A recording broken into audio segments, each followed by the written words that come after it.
हमारी पार्टी ने, राष्ट्रीय जनता दल ने मुझे पूर्णिया प्रमंडल के संगठन के अपने साथियों से लगातार संवाद का प्रभार दिया।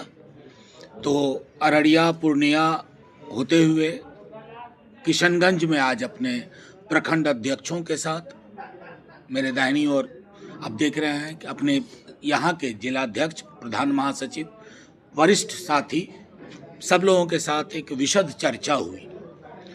और जाहिर है चर्चा संगठन को लेकर के हुई, संगठन में संभावनाओं को लेकर के हुई, संगठन के समक्ष उपस्थित चुनौतियों के संदर्भ में। लेकिन कुछ बातें बड़ी स्पष्ट हैं। इसी वर्ष बिहार में चुनाव होना है और एक लकीर, एक लंबी लकीर तेजस्वी जी ने अपनी योजनाओं से खींची है। कई लोग पूछते हैं कि ये क्या है इसके पीछे, तो एक ब्लूप्रिंट है जिसके आधार पर माई बहन मान योजना का आगाज उन्होंने करने की बात कही है। माई बहन मान योजना के तहत 2500 रुपये वो डोल नहीं है, चैरिटी नहीं है, वो सबलीकरण का एक उपकरण है। और सबलीकरण के उपकरण की अगर किसी भी राज्य को आवश्यकता है तो बिहार जैसे राज्य को। आपको ताज्जुब होगा कि पेंशन, वृद्धा पेंशन या दिव्यांगों का या हमारी विधवा बहनों का, वो 400 रुपये प्रति माह, वो 13 रुपये प्रतिदिन के हिसाब से बैठता है। 13 रुपये, ये कल्पना से परे है कि कोई भी वेलफेयर स्टेट ऐसा कैसे सोच सकता है। तो उसके लिए उन्होंने फौरी तौर पर कहा है कि वो 4 गुना करके कम से कम 1500 रुपये प्रति माह। सिलेंडर से तो निम्न आय वर्ग भी पीड़ित, गरीब की तो बात ही छोड़ दीजिए।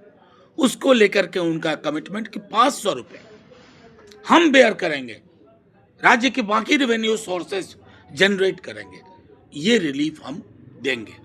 अभी उनकी लगातार कोशिश है कृषि के क्षेत्र में भी एक ब्लूप्रिंट लेके आए। छात्र युवा जो हमारे हैं, जो परीक्षाएं देते हैं, उनको कैसे रिलीफ दी जाए फॉर्म भरने में, ट्रैवल करने में, उसके लिए भी बहुत जल्द एक विस्तृत आकार में, विस्तृत स्वरूप में वो लोगों के समक्ष अपनी बात रखेंगे। देखिए, मैं मानसिक स्थिति पे टिप्पणी करूं ये उचित नहीं है। बहुत वरिष्ठ नेता हैं, तेजस्वी जी भी बहुत आदर करते हैं। लेकिन हमारी चिंता है कि बिहार के जैसे सूबे के या किसी भी सूबे के मुख्यमंत्री के संज्ञान में कौन सी चीजें हैं या नहीं है, वो इन चीजों से झलकता है। क्या मुख्यमंत्री जी जब इस तरह की टिप्पणी करते हैं, तो अब मैंने पहले भी कहा, मैं आज भी कह रहा हूं आपके माध्यम से, शिकायत करने का दिल नहीं करता है। अब उनके लिए चिंता होती है, अपने राज्य के लिए चिंता होती है, क्योंकि इस तरह की जुबान लगातार बोलते रहना तो ये भी शक होता है कि बिहार चला कौन रहा है। जैसा तेजस्वी जी कहते हैं ना कि हो सकता है 90% चीजें मुख्यमंत्री जी के संज्ञान में ही ना हो, उन्हें पता भी ना हो कि गर्दनी बाग में छात्र बैठे हुए हैं, उन्हें पता भी ना हो कि क्या क्या हो रहा है बिहार के अलग अलग हिस्सों में लॉ एंड ऑर्डर को लेकर के। तो मेरा सिर्फ ये आग्रह होगा आप लोगों के माध्यम से कि बिहार की जनता बेटर डिजर्व करती है।